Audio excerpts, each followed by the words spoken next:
Hey, you audacious people living gleefully.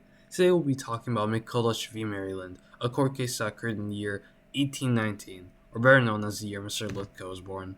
The court case was about how Maryland imposed expensive taxes on the U.S. National Bank and how the cashier of the National Bank's Baltimore branch, James McCulloch, refused to pay any of the taxes. Maryland argued that it had the power to tax any business within its borders and that nowhere in Article 1, Section A of the Constitution did it say Congress had the power to establish a federal bank.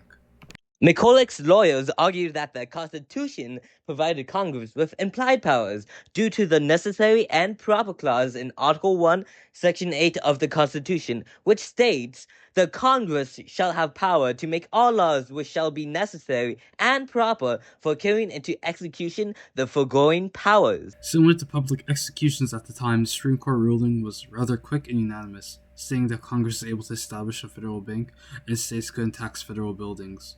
The fourth Chief Justice, John Marshall himself, said, and I quote, "Let the end be legitimate. Let it be within the scope of the Constitution, and all means which are appropriate, which are plainly adapted to that end, which are not prohibited, but consist with the letter and spirit of the Constitution, are constitutional."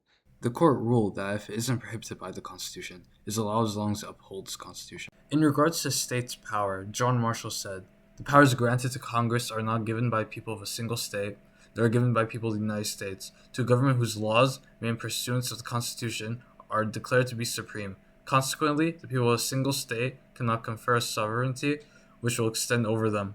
In layman's terms, when state and federal law are in direct conflict, the federal law wins. That's all today, folks. Have a wonderful day.